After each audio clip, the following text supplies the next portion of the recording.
আগামী মার্চ মাসের 3 তারিখে উচ্চ মাধ্যমিকের বাংলা পরীক্ষা। আর এই ভিডিওটিতে আমি উচ্চ মাধ্যমিকের বাংলা পরীক্ষার জন্য একটি চূড়ান্ত গুরুত্বপূর্ণ নমুনা প্রশ্নপত্র ও তার উত্তর নিয়ে হাজির হয়েছি। আজকের এই প্রশ্নপত্রটিতে বলা প্রত্যেকটি প্রশ্ন তোমাদের আসন্ন উচ্চ মাধ্যমিকের বাংলা পরীক্ষার জন্য খুবই গুরুত্বপূর্ণ। তো কাজেই বন্ধুরা, তোমরা যারা সামনের উচ্চ মাধ্যমিকের বাংলা পরীক্ষায় অনেক ভালো রেজাল্ট করতে চাও তারা ভিডিওটি শেষ পর্যন্ত দেখতে থাকো এবং চ্যানেলে নতুন হয়ে থাকলে অবশ্যই এই রিয়াজ টিউটোরিয়াল চ্যানেলটি সাবস্ক্রাইব করে পাশে থাকা বেল আইকনটি প্রেস করে রাখতে ভুলো না। আর এই ধরনের প্রশ্নপত্র তোমাদের যদি উচ্চ মাধ্যমিকেও হয় তাহলে তুমি কত পেতে সেটা অবশ্যই কমেন্ট সেকশনে কমেন্ট করে জানাতে ভুলবে না। আর প্রশ্নপত্রটির মধ্যে যে এমসিকিউগুলো দেওয়া আছে এই কয়েকটা এমসিকিউর মধ্যে তুমি কয়টি সঠিক উত্তর করতে পারছো সেটিও অবশ্যই তোমরা আমাকে কমেন্ট সেকশনে কমেন্ট করে জানাতে ভুলবে না। তো চলো দেখে নেওয়া যাক গুরুত্বপূর্ণ প্রশ্নগুলি কি আছে। দেখে নাও, একের দাগে ঠিক বিকল্পটি নির্বাচন করো। বিকল্প প্রশ্নগুলি লক্ষণীয়, অর্থাৎ একের দাগে তোমাদের 18টি এমসিকিউ প্রশ্ন দেওয়া থাকবে। প্রত্যেকটি প্রশ্নের মান 1 করে 18 নম্বর। 1.1-এর দাগে উৎসব আবার কাটতে থাকে, প্রত্যেকটি কার্ড লম্বায়, উত্তর হয়ে যাবে 1.5 হাত। 1.2 বুড়ো কোটটাকে শ্মশানে নিয়ে যাওয়া হয়েছিল রাত 1টার আগে। 1.3 নির্ঘাত মরে গেছে বুড়িটা, একথা বলেছিল যোগা চাওয়ালা, অর্থাৎ ঘয়ের দাগের অপশনটি উত্তর। 1.4 বুড়িকে লা ইলাহা ইল্লাল্লাহ বলতে শুনেছে, উত্তর হয়ে যাবে ফজলু শেখ।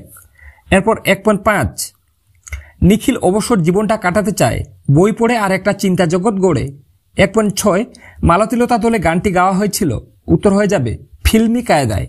এর সাথে অথবা দিয়ে আছে the night is calling me me me, সংলাপটি কার লেখা, উত্তর হয়ে যাবে বার্নার্ড শোয়ের।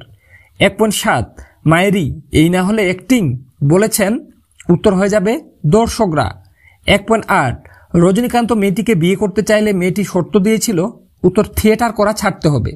এর সাথে অথবা দিয়ে আছে কাবুকি থিয়েটার কোন দেশের, উত্তর হয়ে যাবে জাপানের। এরপর দেখে নেব 1.9 ক্রন্দনতা জননী হলেন কবির স্বদেশ। 1.10 শিকার কবিতায় ভোর আকাশের রং কেমন। আশা রাখি এই প্রশ্নটির উত্তর তোমরা প্রত্যেকে পারবে। এই প্রশ্নটি তোমাদের শিকার কবিতা থেকে। তো এই প্রশ্নটির সঠিক উত্তর কি হবে তোমরা পারলে অবশ্যই কমেন্ট সেকশনে কমেন্ট করে জানাতে ভুলবে না। আমি দেখতে চাই তোমাদের মধ্যে কতজনে এই প্রশ্নটির সঠিক উত্তর করতে পারছো। এরপর 1.11 রাতের নির্জন নিঃসঙ্গতাকে কে আলোড়িত করে, উত্তর হয়ে যাবে সমুদ্রের দীর্ঘশ্বাস। এর সাথে অথবা দিয়ে আছে দেখে নাও রূপনারায়ণের কুলে জেগে উঠলাম, জেগে উঠে কবি কি জানলেন, উত্তর এ জগৎ স্বপ্ন নয়।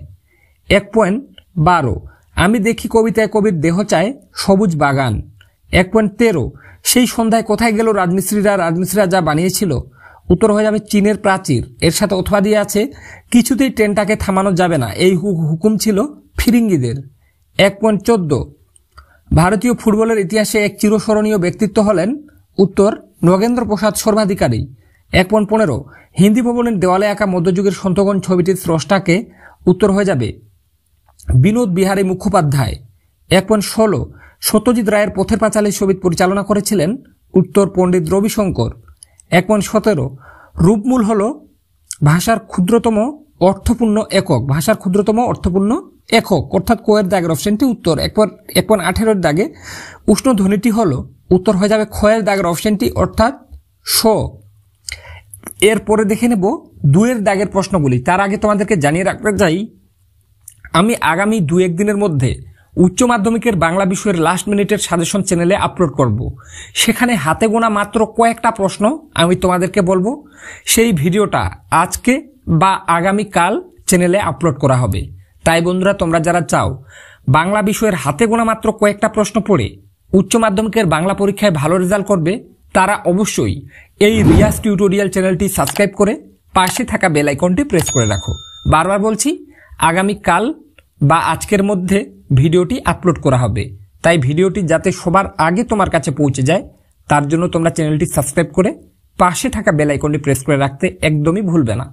এরপরে দেখে নেব 2-এর দাগের প্রশ্নগুলি কি আছে। দেখে নাও অনধিক 20টি শব্দে প্রশ্নগুলির উত্তর দাও, অর্থাৎ 2-এর দাগে তোমাদের 12টি অতি সংক্ষিপ্ত প্রশ্ন বা এসএকিউ প্রশ্ন দেওয়া থাকবে। প্রত্যেকটি প্রশ্নের মান 1 করে, টোটাল 12 নম্বর। দেখে নাও 2.1-এর দাগে এসব কথা শুনে উৎসব বুকে বল পায়। কোন কথা শুনে উৎসব বুকে বল পায়? 2.2 টুনুর মা তাকে অনুরোধ জানায়, কার উদ্দেশ্যে কি অনুরোধ জানায়?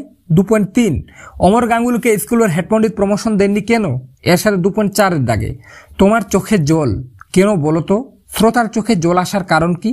এর সাথে অথবা দিয়ে আছে আপনি বামুন মানুষ, মিছে কথা বলবো না, বক্তা কোন সত্য কথাটি বলেছিল? 2.5 গল্পটা বার কয়েক গুরু দ্বারাও শুনেছি, কোন গল্পের কথা বলা হয়েছে? এর সাথে অথবা দিয়ে আছে রাজারা কি পাথর ঘাড়ে করে আনতো? কবির এ প্রশ্ন কেন? 2.6 মোরগ ফুলের মতো লাল আগুন, কখন কেন এ আগুন দেশওয়ালিরা জ্বালিয়েছিল? 2.7 আমি কি তাকাবো আকাশের দিকে, কোন প্রসঙ্গে কবির এই জিজ্ঞাসা? 2.8 সবুজের অনটন ঘটে, কিভাবে অনটন ঘটে?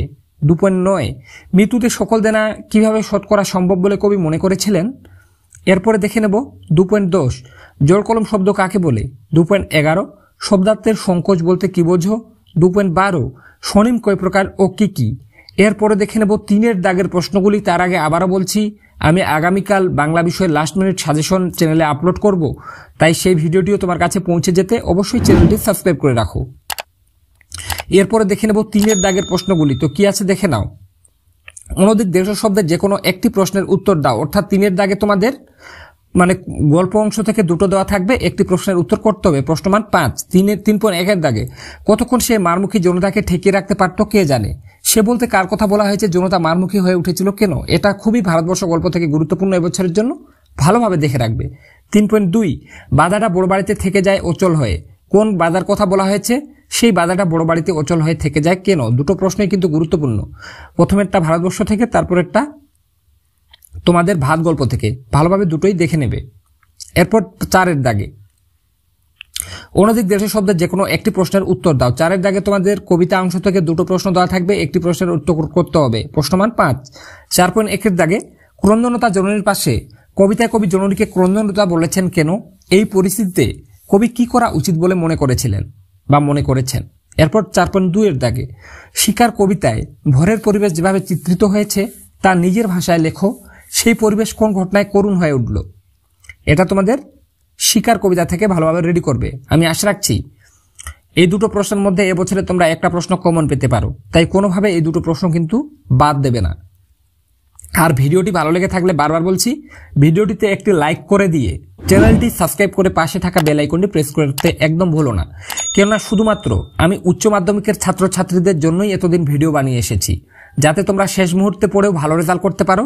তাই তোমরা যারা চাও যে না সত্যি দাদা আমাদের জন্য পরিশ্রম করছে, তারা অবশ্যই এই রিয়াজ টিউটোরিয়াল চ্যানেলটি সাবস্ক্রাইব করে পাশে থাকা বেল আইকনটি প্রেস করে রাখো, কেননা এখন এই চ্যানেল থেকে যে ভিডিওগুলো আমি নিয়ে আসবো, তুমি যদি সারা বছরও কিছু না পড়ে থাকো তারপরেও কিছুটা হলেও তোমরা ভালো রেজাল্ট করবে।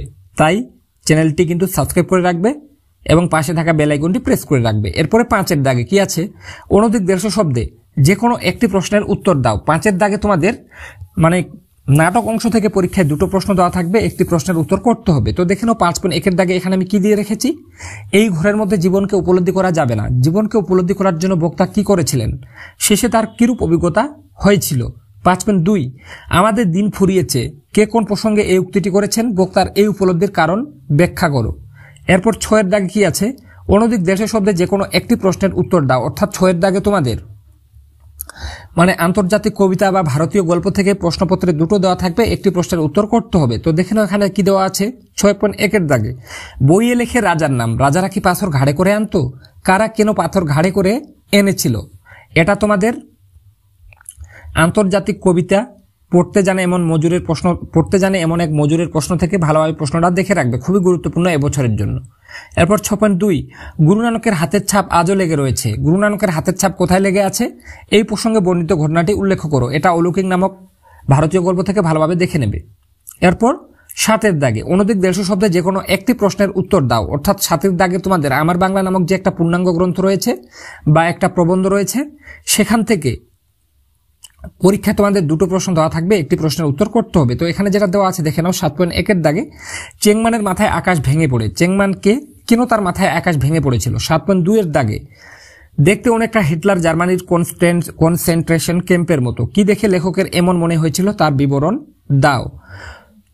তো বন্ধুরা, আমি এখানকার প্রত্যেকটা প্রশ্নের উত্তর তোমাদেরকে আমি কিন্তু করে দিয়েছি একটা পিডিএফ ফাইলের আকারে। তো বন্ধুরা, তোমরা যারা সারা বছরও টিউশন পড়তে পারোনি আর শেষ মুহূর্তে মনে করছো যে বাংলা বিষয়েও তোমরা অনেক ভালো রেজাল্ট করবে, তারা স্ক্রিনে একটা হোয়াটসঅ্যাপ নম্বর দেখতে পাচ্ছ, ওই নম্বরে হোয়াটসঅ্যাপে মেসেজ করো। তোমরা আমার কাছ থেকে history, political science, education, Bangla সহ আরও অন্যান্য সাবজেক্টেরও উত্তর সহ পিডিএফ ফাইলগুলি আমাদের কাছ থেকে পেয়ে যাবে শেষ মুহূর্তে মাত্র 85 টাকার বিনিময়ে। 85 টাকার জন্য পেমেন্ট করলে তোমরা বাংলা বিষয়ের পিডিএফ ফাইল পেয়ে যাবে। ঠিক একই রকমভাবে ইতিহাসের জন্য তোমরা যদি 85 টাকা পেমেন্ট করো তাহলে ইতিহাস বিষয়ের পিডিএফ ফাইল পেয়ে যাবে। ঠিক একই রকমভাবে পলিটিক্যাল সায়েন্সের জন্য যদি পেমেন্ট করো তাহলে পলিটিক্যাল সায়েন্সের পিডিএফ ফাইল পেয়ে যাবে। শেষ মুহূর্তে তোমাদেরকে মাত্র 85 টাকা করে পেমেন্ট করতে হবে। তাই বন্ধুরা, তোমরা যারা সারা বছর কোনো কারণে টিউশন পড়তে পারোনি বা তোমাদের কাছে উচ্চ মাধ্যমিকের লাস্ট মিনিট সাজেশন নেই, তারা অবশ্যই স্ক্রিনে একটা হোয়াটসঅ্যাপ নম্বর দেখতে পাচ্ছ, ওই নম্বরে হোয়াটসঅ্যাপে মেসেজ করো। আমি ইতিহাস বিষয় থেকে মাত্র 10টা প্রশ্ন তোমাদের শেষ মুহূর্তে বলে দিয়েছি, যেখানে এমসিকিউ, এসএকিউ সহ করে দেওয়া থাকবে। মানে 10টা 8 নম্বরের প্রশ্ন দেওয়া থাকবে এবং প্রায় 300টার মতো শর্ট প্রশ্ন দেওয়া থাকবে। সেখান থেকে যদি প্রত্যেকটা রেডি করে যেতে পারো, আমি আশা রাখছি তুমি উচ্চ মাধ্যমিকে প্রায় প্রত্যেকটি সেই পিডিএফ ফাইল থেকে কমন পেয়ে যাবে। একই রকমভাবে পলিটিক্যাল সায়েন্স থেকেও মাত্র হাতে গোনা 8টা প্রশ্ন বলে দিয়েছি 8 নম্বরের। 8টার মধ্যে পরীক্ষায় 5টা কমন পাবে এবং এমসিকিউ, এসএকিউ মিলিয়ে টোটাল প্রায় 250টার মতো হবে। সেই ভিডিওগুলি, সেই সাবজেক্টের পিডিএফগুলিও যদি পেতে চাও, তার জন্য তোমরা স্ক্রিনে হোয়াটসঅ্যাপ নম্বর দেখতে পাচ্ছ, ওই নম্বরে হোয়াটসঅ্যাপে মেসেজ করো। মাত্র 85 টাকার বিনিময়ে তোমরা শেষ মুহূর্তে আমাদের কাছ থেকে পিডিএফ ফাইলগুলি পেয়ে যাবে। এরপরে দেখে নেব 8-এর দাগে কি আছে। অনধিক 150 শব্দের যে কোনো একটি প্রশ্নের উত্তর দাও। তো 8-এর দাগে তোমাদের ভাষা অংশ থেকে বা ব্যাকরণ পাঠ থেকে দুটো দেওয়া থাকবে, একটি প্রশ্নের উত্তর করতে হবে। তো এবছরের জন্য সবথেকে গুরুত্বপূর্ণ উদাহরণসহ ধ্বনিমূল ও সহধ্বনির সম্পর্ক বুঝিয়ে দাও। 8.2-এর দাগে গঠনগত দিক দিয়ে বাক্য কয় প্রকার ও কি কি, প্রত্যেক ভাগের একটি করে উদাহরণ সহ পরিচয় দাও। ভাষা অংশ থেকে এই দুটো প্রশ্ন পড়া থাকলে এবছর তোমরা একটা কমন পাবেই বলে আমি মনে করি, তাই এই দুটো প্রশ্ন পড়ে রাখবে। আর বারবার বলছি, তোমাদের যাদের উত্তর সহ পিডিএফ ফাইল প্রয়োজন তারা স্ক্রিনে একটা হোয়াটসঅ্যাপ নম্বর দেখতে পাচ্ছ, ওই নম্বরে হোয়াটসঅ্যাপে হাই মেসেজ করো। তোমরা ইতিহাস, রাষ্ট্রবিজ্ঞান, এডুকেশন, দর্শন সহ আরও বাকি সাবজেক্টের পিডিএফ ফাইল আমার কাছ থেকে শেষ মুহূর্তে মাত্র 85 টাকার বিনিময়ে পেয়ে যাবে। এরপরে দেখে নেব 9-এর দাগে কি আছে। অনধিক 150 শব্দে যে কোনো দুটি প্রশ্নের উত্তর দাও। তো 9-এর দাগে তোমাদের শিল্প, সাহিত্য এবং সংস্কৃতির ইতিহাস থেকে পরীক্ষায় 4টা দেওয়া থাকবে, দুটি প্রশ্নের উত্তর করতে হবে। প্রশ্নমান 5 × 2 = 10 নম্বর। 9.1-এর দাগে বাংলা গানের ধারায় রবীন্দ্রনাথ ঠাকুরের অবদান সংক্ষেপে আলোচনা করো। রবীন্দ্র সমসাময়িক 2জন বিশিষ্ট গীতিকারের নাম লেখো। 9.2 বাংলা চিত্রকলার ইতিহাসে যামিনী রায়ের অবদান আলোচনা করো। এটাও খুবই গুরুত্বপূর্ণ, ভালোভাবে দেখে রাখবে। 9.3 বাংলা চলচ্চিত্রের ইতিহাসে তপন সিংহের অবদান আলোচনা করো। এটাও গুরুত্বপূর্ণ, একটা চলচ্চিত্রের ইতিহাস থেকে ভালোভাবে দেখে রাখবে। 9.4 চিকিৎসা বিজ্ঞানের ইতিহাসে বিধানচন্দ্র রায় অথবা বাঙালির বিজ্ঞান চর্চার ইতিহাসে প্রফুল্লচন্দ্র রায়ের অবদান আলোচনা করো। তো বন্ধুরা, শিল্প, সাহিত্য, সংস্কৃতির ইতিহাস থেকে এখানে যে 4টা প্রশ্ন তোমাদেরকে বলা হলো, যদি রেডি করতে পারো আমি মনে করি দুটো কমন পেয়ে যেতে পারো। তাই কোনোভাবে এই প্রশ্নগুলো বাদ দেবে না। আর যাদের উত্তর সহ পিডিএফ ফাইল প্রয়োজন, বারবার বলছি, তোমরা স্ক্রিনে হোয়াটসঅ্যাপ নম্বর দেখতে পাচ্ছ। প্রত্যেকটি সাবজেক্টের উত্তর সহ পিডিএফ ফাইল পেতে তোমরা অবশ্যই হোয়াটসঅ্যাপে হাই মেসেজ করো। এরপরে 10-এর দাগে কি আছে। নিম্নলিখিত যে কোনো একটি বিষয় নির্বাচন করে নির্দেশ অনুসারে কম বেশি 400 শব্দে একটি প্রবন্ধ রচনা করো। অর্থাৎ 10-এর দাগে তোমাদের পরীক্ষায় 4টা প্রবন্ধ রচনা দেওয়া থাকবে, তার মধ্যে থেকে যে কোনো একটি বিষয়ের উপর নির্ভর করে তোমাদেরকে প্রবন্ধ রচনা করতে হবে। তো 10.1-এর দাগে থাকবে তোমাদের প্রদত্ত মানস মানচিত্র অবলম্বনে একটি প্রবন্ধ রচনা করো। অর্থাৎ 10.1-এর দাগে তোমাদের মানস মানচিত্র অবলম্বনে প্রবন্ধ রচনা করতে হবে। এখানে যেটা দেওয়া আছে বাংলার উৎসব। 10.2-এর দাগে প্রদত্ত অনুচ্ছেদটিকে প্রস্তাবনা ও ভূমিকা স্বরূপ গ্রহণ করে পরিণতি দানের মাধ্যমে একটি পূর্ণাঙ্গ প্রবন্ধ রচনা করো। 10.2-এর দাগে তোমাদের একটা প্রবন্ধ রচনা দেওয়া থাকবে। তো এখানে যেটা দেওয়া আছে পরিবেশ গবেষণায় অরণ্য। 10.3 প্রতিপক্ষের যুক্তির দুর্বলতা প্রমাণ করে সপক্ষের যুক্তিক্রম বিন্যাস করে প্রবন্ধ রচনা করো। তো 10.3-এর দাগে যেটা দেওয়া আছে বিতর্কের বিষয়ে, পরীক্ষায় প্রাপ্ত নম্বর সাফল্যের একমাত্র মাপকাঠি নয়। 10.4 প্রদত্ত তথ্য সূত্র অবলম্বনে একটি প্রবন্ধ রচনা করো। 10.4-এর দাগে যেটি দেওয়া আছে সেটি হলো কাজী নজরুল ইসলাম। তো পশ্চিমবঙ্গের প্রায় 90% স্টুডেন্ট এই 10.4-এর দাগে জীবনীমূলক রচনাটি করে। আমিও তোমাদেরকে সাজেস্ট করব এই রচনাটি করতে, কারণ এখানে এই রচনাটি করার জন্য কয়েকটা পয়েন্ট দেওয়া থাকে। তোমরা যদি পয়েন্ট অনুসারে সঠিক উত্তর করতে পারো তাহলে 10-এর মধ্যে 8, 9 বা 10 পেয়ে যেতে পারো। তাই তোমরা জীবনীমূলক রচনাটি করার ট্রাই করবে। তো বন্ধুরা, আশা রাখছি ভিডিওটির মাধ্যমে তোমরা উপকৃত হয়েছো। ভিডিওটির মাধ্যমে উপকৃত হয়ে থাকলে অবশ্যই চ্যানেলটি সাবস্ক্রাইব করে পাশে থাকা বেল আইকনটি প্রেস করে রাখো এবং তোমাদের যাদের ইতিহাস, রাষ্ট্রবিজ্ঞান, এডুকেশন, বাংলা সহ আরও অন্যান্য সাবজেক্টের উত্তর সহ পিডিএফ ফাইল প্রয়োজন, তোমরা শেষ মুহূর্তে সেই পিডিএফ ফাইলগুলো পড়ে ভালো রেজাল্ট করতে চাও, তারা স্ক্রিনে হোয়াটসঅ্যাপ নম্বর দেখতে পাচ্ছ, ওই নম্বরে হোয়াটসঅ্যাপে মেসেজ করো। মাত্র 85 টাকার বিনিময়ে তোমরা আমার কাছ থেকে বাংলা পিডিএফ ফাইল পেয়ে যাবে। ঠিক একই রকমভাবে 85 টাকা পেমেন্ট করলে তোমরা ইতিহাসের পিডিএফ ফাইল পেয়ে যাবে। একই রকমভাবে পলিটিক্যাল সায়েন্সেরও পিডিএফ ফাইল পেয়ে যেতে মাত্র তোমাদের শেষ মুহূর্তে 85 টাকা পেমেন্ট করতে হবে। তো আজকে পর্যন্তই, দেখা হবে নেক্সট কোনো ভিডিওতে।